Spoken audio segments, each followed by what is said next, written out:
Hello guys, कैसे हो आप लोग। मैं आशा करती हूँ आप अच्छे होंगे और अपनी तैयारी ज़ोरों शोरों से कर रहे होंगे और अपनी तैयारी प्रैक्टिस सेट के साथ कर रहे होंगे, जिससे कि आप एग्ज़ाम हॉल पर जाओगे तो मैं आपको ऐसा भी नहीं लगेगा कि आप एग्ज़ाम दे रहे हो, क्योंकि आपकी इतनी प्रैक्टिस हो चुकी होगी।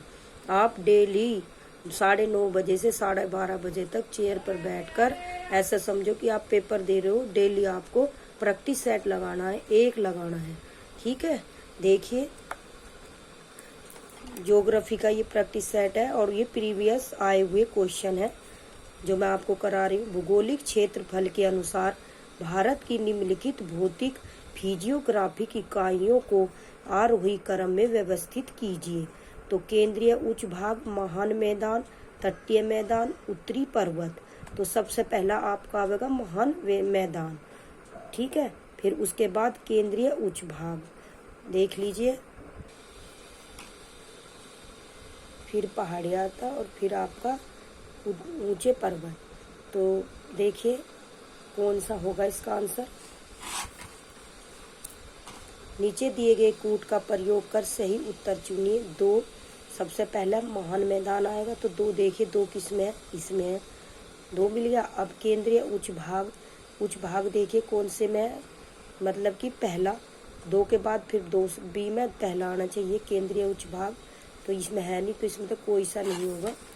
अब देखिए उपरोक्त में से एक से अधिक, उपरोक्त में से कोई नहीं, तो इसका आंसर होगा उपरोक्त में से कोई नहीं। एक्सप्लेनेशन देख लीजिए आप लोग। देखिए, भारत के कुल भूगोलिक क्षेत्र पर विभिन्न स्थलाकृतियों का विस्तार इस प्रकार है। महान मैदान 43.2%, केंद्रीय उच्च भूमि 27.7%, पहाड़ियाँ 18.5%, ऊंचे पर्वत 10.6%। अगला क्वेश्चन देख लीजिए आप लोग। देखिए, कर्क रेखा द्वारा सर्वाधिक क्षेत्र आच्छादित है। तो रांची का पठार, मालवा का पठार, छोटा नागपुर का पठार, उपरोक्त में से एक से अधिक, उपरोक्त में से कोई नहीं, तो इसका आंसर होगा मालवा का पठार। एक्सप्लेनेशन देख लीजिए आप। देखिए, कर्क रेखा द्वारा सर्वाधिक आच्छादित क्षेत्र मालवा के पठार है, क्योंकि कर्क रेखा इसके मध्य से होकर गुजरती है, जबकि कर्क रेखा रांची के पठार के उत्तरी हिस्से से और छोटा नागपुर पठार के दक्षिण हिस्से से गुजरती है, इसीलिए इनके कम क्षेत्रफल को आच्छादित करती है। अगला क्वेश्चन देख लीजिए आप लोग। देखिए, पेपर में आया हुआ क्वेश्चन है ये 6 to 8। निम्नलिखित क्षेत्रों में से किसकी न्यून हिम रेखा है। भूमध्य रेखीय क्षेत्र, हिमालयी क्षेत्र, आल्प्स क्षेत्र। तो उपरोक्त में से एक से अधिक, उपरोक्त में से कोई नहीं, तो इसका आंसर होगा आल्प्स क्षेत्र। एक्सप्लेनेशन देख लीजिए आप। देखिए, पर्वतीय एवं ध्रुवीय क्षेत्रों की वह रेखा जिसके ऊपर वर्ष भर हिम का आवरण रहता है तथा बर्फ पूर्णतः कभी नहीं पिघलती है। उच्च अक्षांशों पर हिम रेखा काफी नीचे होती है। आल्प्स क्षेत्र में हिम रेखा सामान्यतः 2700 मीटर की ऊंचाई तक होती है, जबकि हिमालय क्षेत्र में इसकी ऊंचाई 4500 मीटर है। भूमध्य रेखीय क्षेत्र में हिम रेखा सर्वाधिक ऊंचाई पर पाई जाती है। अगला क्वेश्चन देख लीजिए आप लोग। देखिए, ये भी पेपर में आया हुआ है आपके 6 to 8 में। सतलुज और काली नदियों के बीच स्थित हिमालय के भाग को निम्नलिखित में से किस नाम से जाना जाता है। तो कुमायूं हिमालय के नाम से जाना जाता है। एक्सप्लेनेशन देख लीजिए आप लोग। देखिए, कुमाऊं हिमालय सतलुज और काली नदी के बीच स्थित हिमालय का ही भाग है। इसका पश्चिमी भाग गढ़वाल हिमालय और पूर्वी भाग कुमायूं हिमालय कहलाता है। यह पंजाब हिमालय से अधिक ऊंचा है। नंदा देवी, केदारनाथ, बद्रीनाथ आदि प्रमुख चोटियां इसी भाग में हैं। गंगा यमुना का उद्गम भी यहीं से होता है। अगला क्वेश्चन देख लीजिए आप लोग। देखिए, भारत में मानसून सीजन में अधिकांश चक्रवातों की उत्पत्ति होती है 8 डिग्री उत्तर और 13 डिग्री उत्तर अक्षांश के मध्य। तो 8 डिग्री उत्तर और 15 डिग्री उत्तर अक्षांश के मध्य होती है, तो इसलिए ये गलत है। 10 डिग्री उत्तर और 15 डिग्री उत्तर अक्षांश के मध्य, ये भी गलत। देखिए 16 डिग्री उत्तर और 21 डिग्री उत्तर अक्षांश के मध्य, उपरोक्त में से एक से अधिक, उपरोक्त में से कोई नहीं। तो इसका आंसर होगा उपरोक्त में से कोई नहीं। एक्सप्लेनेशन देख लीजिए आप लोग। देखिए भारत में मानसून सीजन में अधिकांश चक्रवात 8 डिग्री से 15 डिग्री उत्तर अक्षांश के मध्य पैदा होते हैं। बंगाल की खाड़ी में ज्यादातर चक्रवात अक्टूबर नवंबर माह में बनते हैं। भारत में चक्रवातों का निर्माण अरब सागर से अधिक बंगाल की खाड़ी में होता है तथा यह चक्रवात अधिक खतरनाक होते हैं। अगला क्वेश्चन देख लीजिए आप लोग। देखिए हैदराबाद में दक्षिण पश्चिमी मानसून की वापसी की सामान्य तिथि क्या है? तो इसका आंसर होगा 15 अक्टूबर है। क्या है? 15 अक्टूबर। एक्सप्लेनेशन देख लीजिए आप। दक्षिण पश्चिम मानसून एक प्रकार की मौसम हवाएं हैं जो हिंद महासागर और अरब सागर की ओर से भारत के दक्षिण पश्चिम तट की ओर बढ़ते हुए भारत, पाकिस्तान व बांग्लादेश में जून से सितंबर के बीच बारिश कराती है। यह मानसून अक्टूबर व नवंबर माह के बीच वापस लौटता है, जिसे मानसून का निवर्त कहा जाता है। हैदराबाद में दक्षिण पश्चिम मानसून की वापसी की सामान्य तिथि 15 अक्टूबर है। अगला क्वेश्चन देख लीजिए आप लोग। देखिए त्रिवार्ता के अनुसार भारत की जलवायु किस प्रकार की है? सवाना प्रकार की, उपोष्ण मानसूनी जलवायु की, भूमध्य सागरीय प्रकार की, उपरोक्त में से एक से अधिक। तो इसका आंसर होगा उपोष्ण मानसूनी जलवायु की। एक्सप्लेनेशन देख लीजिए आप। त्रिवार्ता के अनुसार भारत की जलवायु उपोष्ण मानसूनी प्रकार की है। भूमध्य रेखा के दोनों ओर 30 डिग्री 45 डिग्री अक्षांशों के मध्य भूमध्य सागरीय जलवायु क्षेत्र विद्यमान है। इसका विस्तार महाद्वीपों के पश्चिमी क्षेत्रों में पाया जाता है। इस प्रकार की जलवायु में ग्रीष्म ऋतु में वर्षा होती है। यहाँ रेशेदार प्रकृति के फलों का उत्पादन होता है। अगला क्वेश्चन देख लीजिए आप लोग। देखिए निम्नलिखित में से कौन सी मध्यवर्ती गंगा के मैदानी कृषि जलवायु प्रदेश की विशेषता नहीं है? यह गंगा और उसकी सहायक नदियों के अफवाह क्षेत्र में स्थित। इसका 2 या 2 से अधिक राज्यों में विस्तार है। यहाँ प्रति वर्ष 100 सेंटीमीटर से अधिक वर्षा होती है। उपरोक्त में से एक से अधिक, उपरोक्त में से कोई नहीं। तो इसका आंसर होगा क्या? उपरोक्त में से कोई नहीं। एक्सप्लेनेशन देख लीजिए आप लोग।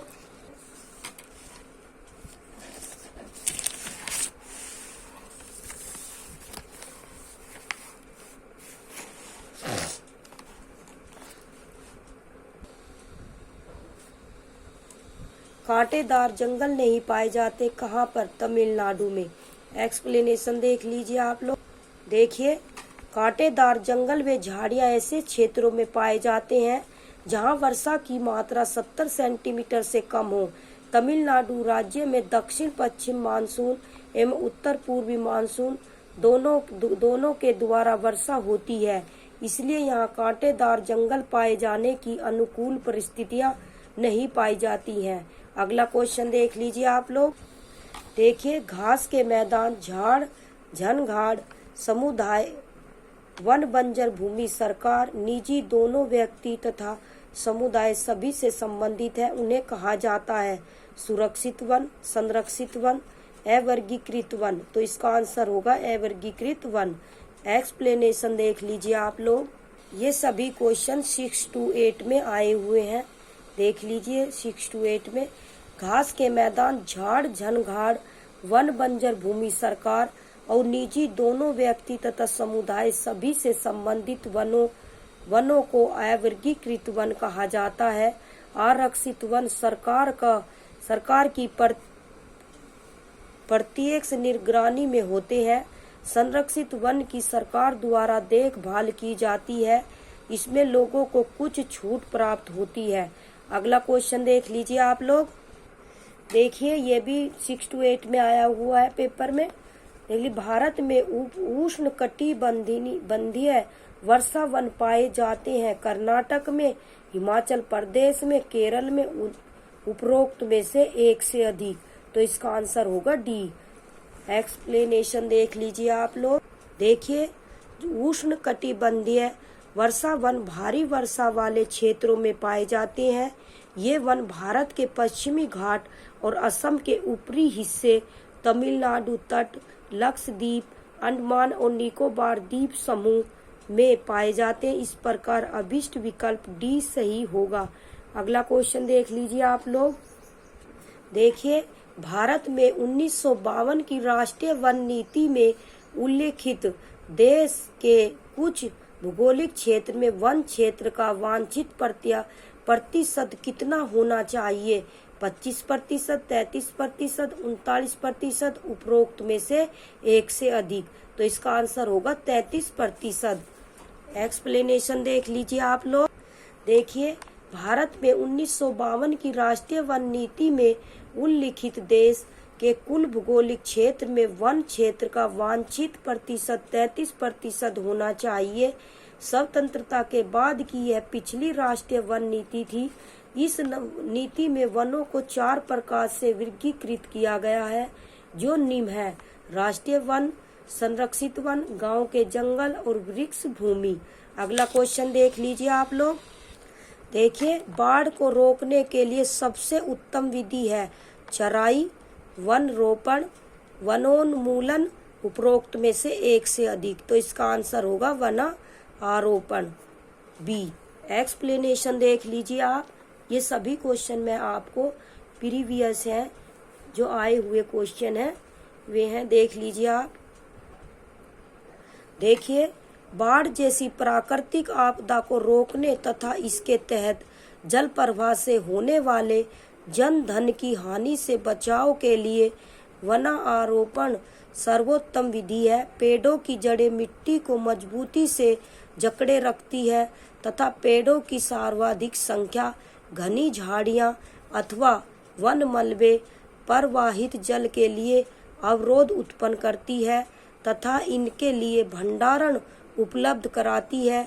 इस कारण अपवाह की मात्रा कम हो जाती है, बहाव में कमी आती है और इस प्रकार बाढ़ आने की संभावना कम हो जाती है। नदी जलवाहिकाओं में इसकी क्षमता से अधिक जल बहाव का होना, जिससे आसपास के अधिवासों, फसलों व जन सामान्य की क्षति होती है, बाढ़ कहलाता है। अगला क्वेश्चन देख लीजिए आप लोग। देखिए गंगा का मैदान किस प्रकार की मिट्टी से भरा है? तो गंगा का मैदान जलोढ़ मिट्टी से भरा है। एक्सप्लेनेशन देख लीजिए आप लोग। देखिए गंगा का मैदान जलोढ़ मिट्टी से भरा हुआ है। जलोढ़ मिट्टी को सबसे उपजाऊ मिट्टी माना जाता है। भारत का संपूर्ण उत्तरी मैदान जलोढ़ मिट्टी से बना हुआ है। इस मिट्टी में पोटास, चूना और फास्फोरिक एसिड प्रचुर मात्रा में पाया जाता है। जलोढ़ मिट्टी को मुख्यतः बांगर और खानदार जलोढ़ में वर्गीकृत किया जाता है। अगला क्वेश्चन देख लीजिए आप लोग। देखिए निम्नलिखित में से किस राज्य में काली मिट्टी पाई जाती है? कर्नाटक में, गुजरात में, उत्तराखंड में, उपरोक्त में से एक से अधिक, उपरोक्त में से कोई नहीं।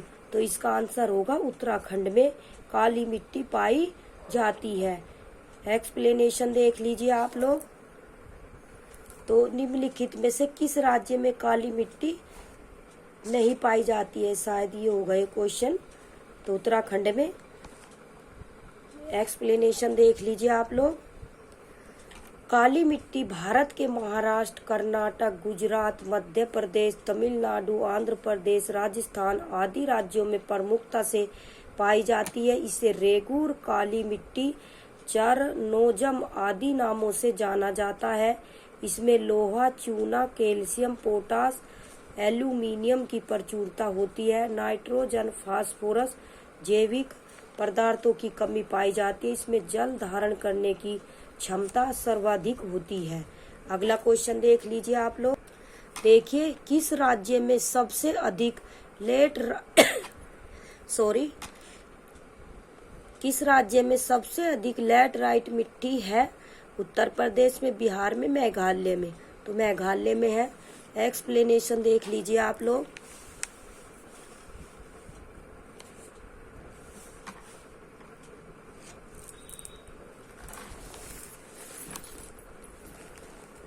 देखिए, उपरोक्त विकल्प में से मेघालय राज्य में सबसे अधिक लेटराइट मिट्टी पाई जाती है। यह लगभग 1.26 लाख वर्ग किलोमीटर क्षेत्र पर विस्तृत है। इस मिट्टी का स्वरूप ईंट जैसा होता है। भीगने पर यह कोमल, सूखने पर कठोर और डलीदार हो जाती है। इसका लाल रंग लोहे के ऑक्साइड की उपस्थिति के कारण होता है। लेटराइट मिट्टियां क्रम से लोह और एल्यूमीनियम से समृद्ध होती है। इनमें नाइट्रोजन, चूना, जैविक पदार्थ की कमी होती है। देश में इस प्रकार की मृदा का सर्वाधिक क्षेत्रफल केरल, महाराष्ट्र एवं असम में पाया जाता है। अगला क्वेश्चन देख लीजिए आप लोग। देखिए, जब मृदा अति क्षारीय हो तथा उसमें पौधे पैदा नहीं होते हो, तब मृदा की गुणवत्ता में सुधार के लिए क्या मिलाना चाहिए? कार्बनिक पदार्थ, बिना बुझा चूना, केलामाइन का घोल, उपरोक्त में से एक से अधिक, उपरोक्त में से कोई नहीं। तो इसका आंसर होगा कार्बनिक पदार्थ मिलाना चाहिए।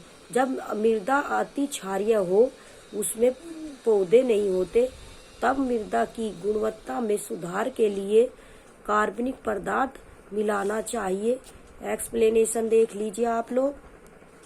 देखिए, मिट्टी का अम्लीय तथा क्षारीय गुण उसमें मौजूद तत्वों के कारण होता है। यदि मिट्टी में हाइड्रोजन आयनों की संख्या अधिक है तो मिट्टी अम्लीय प्रकृति की होगी। यदि मिट्टी में पोटेशियम और सोडियम आयनों की अधिकता हो तो मिट्टी क्षारीय होती है। मिट्टी में क्षारीयता के सुधार के लिए मिट्टी में कार्बनिक पदार्थ मिलाना चाहिए। अगला क्वेश्चन देख लीजिए आप लोग। देखिए क्वेश्चन, गंगा नदी के दक्षिणी किनारे से मिलने वाली सबसे बड़ी सहायक नदी कौन सी है? कोसी है, गंडक है, सोन है। तो सोन है इसकी सहायक नदी। एक्सप्लेनेशन देख लीजिए आप। देख लीजिए, गंगा नदी के दक्षिणी किनारे से मिलने वाली सबसे बड़ी नदी सोन 780 किलोमीटर है। गंगा की लंबाई 2525 किलोमीटर है। यमुना 1376 किलोमीटर। गंगा नदी में दाहिनी ओर से मिलने वाली भारत की सबसे बड़ी नदी गंगा, ब्रह्मपुत्र मिलकर विश्व का सबसे बड़ा डेल्टा का निर्माण करती है। सोन नदी के बारे में डिटेल से पढ़ लीजिए आप। देखिए, यह नदी मध्य प्रदेश में स्थित अमरकंटक के पठार में नर्मदा के उद्गम स्थान के निकट से निकलती है, जो पटना से पश्चिम में गंगा के दाहिने तट पर मिलने वाली सहायक नदी है। यह नदी पठार से जल प्रपातों के एक क्रम के रूप में निकलती है तथा कैमूर सरीन से जाकर मिलती है, जो इसकी धारा का उत्तर पूर्व की ओर मोड़ देती है। इसके रेत में सोने के कण पाए जाते हैं, इसलिए इसे स्वर्ण नदी भी कहा जाता है। यह 780 किलोमीटर लंबी है। इसके अपवाह तंत्र का क्षेत्रफल 54,000 वर्ग किलोमीटर है। इसकी मुख्य सहायक नदी कनहर, रिहंद व उत्तरी कोयल है। अगला क्वेश्चन देख लीजिए आप लोग।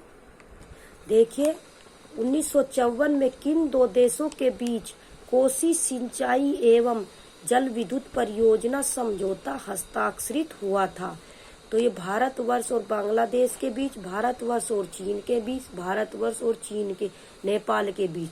तो इसका आंसर होगा सी, भारतवर्ष और नेपाल के बीच। एक्सप्लेनेशन देख लीजिए आप लोग। कोसी सिंचाई एवं जल विद्युत परियोजना 1954 में हस्ताक्षरित भारत और नेपाल की संयुक्त परियोजना है।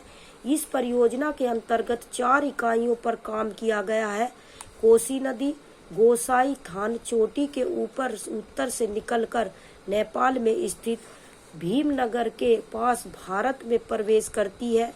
यह नदी बिहार राज्य के पूर्वी उत्तरी भाग में प्रवाहित होती हुई कुशेला के पास गंगा नदी में मिल जाती है। कोसी नदी को बिहार राज्य का शोक कहा जाता है। अगला क्वेश्चन देख लीजिए। देखिए, मोनोजाइट रेत में निम्नलिखित में से कौन सा खनिज पाया जाता है? खनिज तेल, यूरेनियम, थोरियम। तो इसका आंसर होगा थोरियम। एक्सप्लेनेशन देख लीजिए आप लोग। देखिए, मोनोजाइट रेत में थोरियम खनिज पाया जाता है।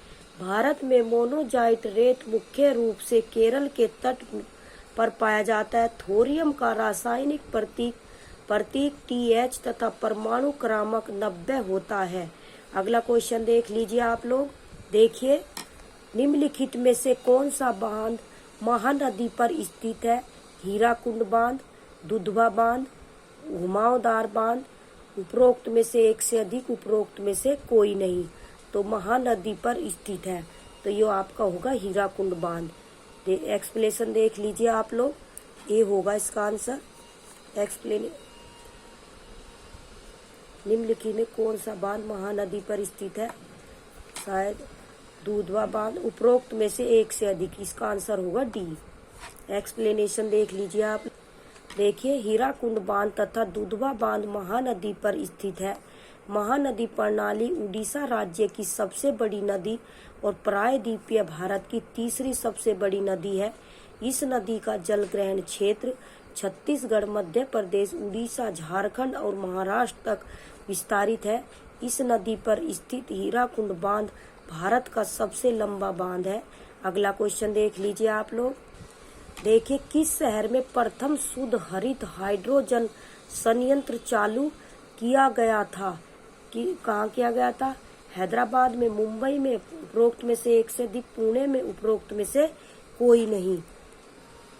तो इसका आंसर होगा उपरोक्त में से कोई नहीं। एक्सप्लेनेशन देख लीजिए आप लोग।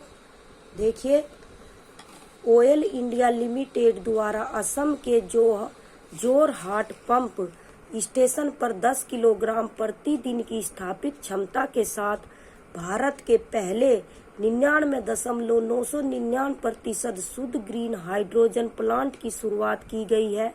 यह संयंत्र 500 किलोवाट सौर संयंत्र द्वारा 100 kilowatt ion exchange membrane electrolyser सारणी का उपयोग करके उत्पन्न बिजली से हरित हाइड्रोजन उत्पादित करता है। अगला क्वेश्चन देख लीजिए आप लोग। देखिए, भारत के खनिज तेल पेट्रोलियम उत्पादक क्षेत्र और इसकी अवस्थितियों का सही युग्म है। सुरमा घाटी असम, लूनेज क्षेत्र गुजरात, केजी बेसिन बंगाल की खाड़ी। उपरोक्त में से एक से अधिक, उपरोक्त में से कोई नहीं। तो इसका आंसर होगा उपरोक्त में से एक से अधिक। एक्सप्लेनेशन देख लीजिए। देखिए, भारत के प्रमुख पेट्रोलियम उत्पादक खनिज तेल या उत्पादक क्षेत्र हैं। सुरमा घाटी, डिगबोई, नहर कटिया, हुगरी जन, मोरान क्षेत्र असम में है। लूनेज, अंकलेश्वर, ओलयाद, ढोकला, मेहसाना, कलोल क्षेत्र गुजरात में है। मंगला क्षेत्र राजस्थान में है। Krishna Godavari basin, KG basin क्षेत्र आंध्र प्रदेश में है, जो कि प्राकृतिक गैस का भारत में प्राप्त सबसे बड़ा भंडार है। केजी बेसिन में ही रावा अपतटीय क्षेत्र पेट्रोलियम उत्पादन के लिए प्रसिद्ध है। अगला क्वेश्चन देख लीजिए आप। देखिए, बिहार के किस जिले में रेशमी वस्त्र का उत्पादन सर्वाधिक होता है? मधुबनी में, भागलपुर में, औरंगाबाद में। तो इसका आंसर होगा भागलपुर में। एक्सप्लेनेशन देख लीजिए आप लोग। बिहार के भागलपुर जिले में रेशमी वस्त्र का उत्पादन सर्वाधिक होता है। यह जिला रेशम उद्योग से जुड़ा हुआ है। और पूरे भारत में अपने टसर रेशम और भागलपुरी साड़ी के लिए प्रसिद्ध है। भागलपुर को भारत के रेशम शहर के रूप में जाना जाता है। अगला क्वेश्चन देख लीजिए आप लोग। देखिए, बैरोनी तेल शोधक संयंत्र बिहार के किस जिले में स्थित है? सहरसा, बेगूसराय, मधुबनी। उपरोक्त में से एक से अधिक, उपरोक्त में से कोई नहीं। तो इसका आंसर होगा बेगूसराय। बैरोनी तेल शोधक संयंत्र बिहार के बेगूसराय जिले में स्थित है। एक्सप्लेनेशन देख लीजिए आप लोग।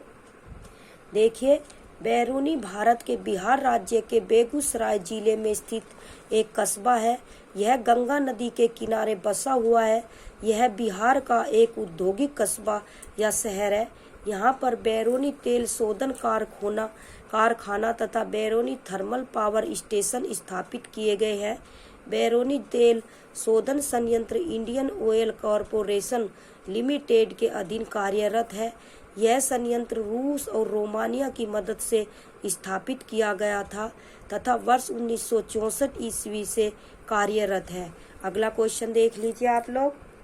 देखिए, भारत के निम्नलिखित बंदरगाहों को उत्तर से दक्षिण दिशा में व्यवस्थित कीजिए। पहले उत्तर में आता है जो उसे, और फिर दक्षिण में, आखिरी में दक्षिण से। तो देखिए कैसे, काकीनाडा, मछलीपट्टनम, नागपट्टिनम, विशाखापट्टनम। तो सबसे पहले उत्तर में आएगा आपका विशाखापट्टनम, फिर दूसरे नंबर पर आपका काकीनाडा, और फिर आपका मछलीपट्टनम, और चौथे नंबर पे नागपट्टिनम।